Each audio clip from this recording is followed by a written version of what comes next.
When the sun rises over Daytona Beach, it signals more than a new day or a new season. It's a new beginning. The first start for the new kids on the grid. A fresh start for those who've been around this place, oh, so many times. The first green flag of the year. It's no flag at all. It's a reset button.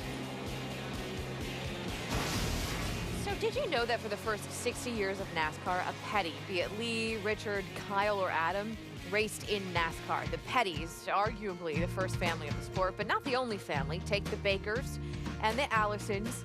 Then our other Hall of Famer, Dale Jarrett, and his father, Ned. And of course, no discussion of family in NASCAR is complete without the Earnhardts. So when a driver makes it big by, say, winning the Daytona 500, we say that event puts them on the map. Well, sometimes that famous driver literally takes the map along for the ride. Awesome Bill from Dawsonville, anyone? The tiny town in Georgia that gave us Bill Elliott. There is no cutesy rhyme that goes with Bill's sons Chase, also from Dawsonville, but that tiny town of 2,255 has embraced Chase as much, if not even more, than his dad.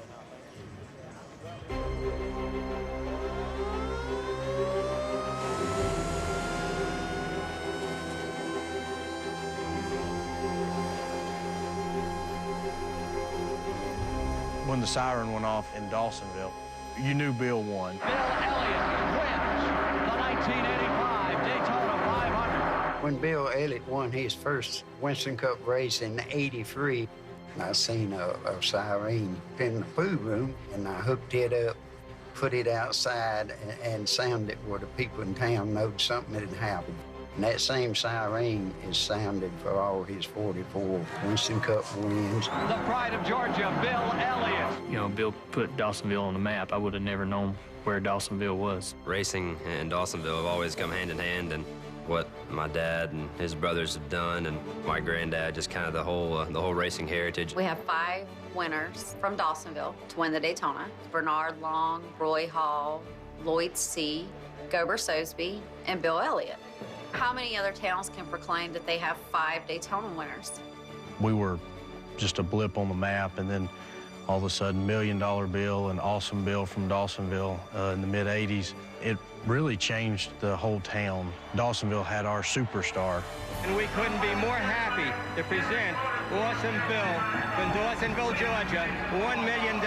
You know, if you took the odds of, Bill Elliott coming out of Dawsonville, Georgia, is going to start their own team, and they're going to win cup races and a championship, they were going to ask you what you were smoking. Bill's last win, we were at the Dawsonville pool room. Gordon come in, and he turned the siren on, and it kind of brought you back to the glory days of Bill.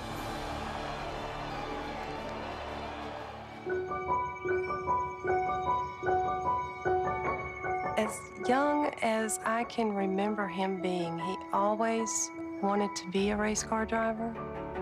He came to me when he was pretty little and said he wanted to race, and I said, that's between you and your mother. You work it out with her, and whatever y'all do is fine. I knew there was no fighting it. He and Bill had already been discussing it. Well, obviously, he got his way. The youngest winner in the ARCA Racing Series, the 9 of Chase Elliott. When Chase came, it's like history repeating itself. All of us that missed out back in Bill's heydays, he's our next generation. Times are different now than what they were when my dad was, racing. I've been really fortunate to have a lot of his supporters support me, and that's always comforting to know that those people are behind you. I don't want to say that it's going to put Dawsonville on the map, because Dawsonville's been on the map.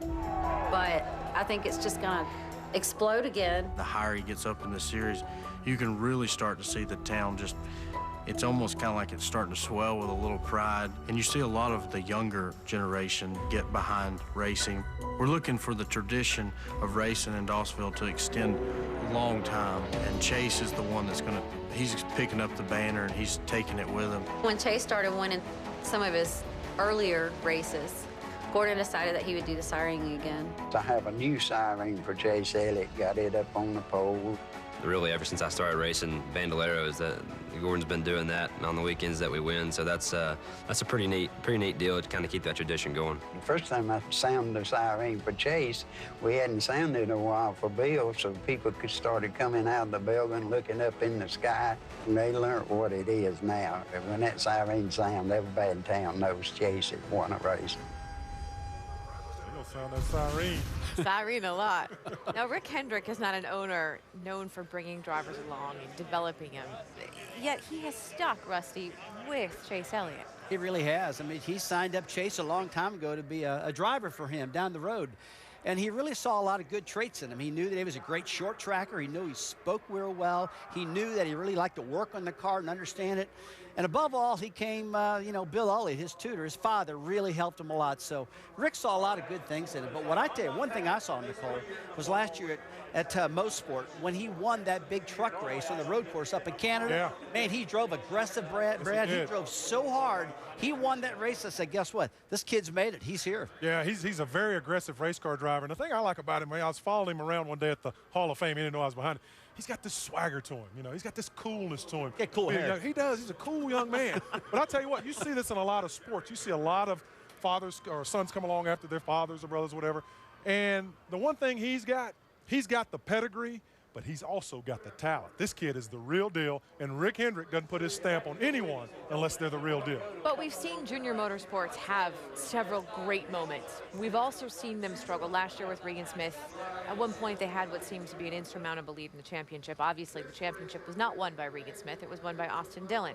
So my question is Junior Motorsports as strong as Chase is talented? I think they are. I don't think Rick Hendrick will let this kid fail. There's no doubt about that. He's going to stay behind him and stay supporting him. But look, are they as good as, say, Team Penske with Brad Keselowski? Are they as good as Joe Gibbs Racing with Kyle Busch? Maybe not that good yet. But, boy, they're right there, and they are good enough to win a championship with the kid, because you got to remember, those Cup guys aren't allowed to go for the championship title. Yeah. So I think he could do it. You're absolutely right. And the thing about it is, with this race team last year with Regan Smith, they started out so strong. They went down a path engineering-wise, and it got them way behind. So they struggled at the end of the year. I'm telling you right now, though, you listen to these words. Rick Hendrick doesn't have a lot of development drivers. He is 100% behind this kid. That Junior Motorsports team is a Rick Hendrick team. They're going to perform better. I'll guarantee it. Well, let's talk to the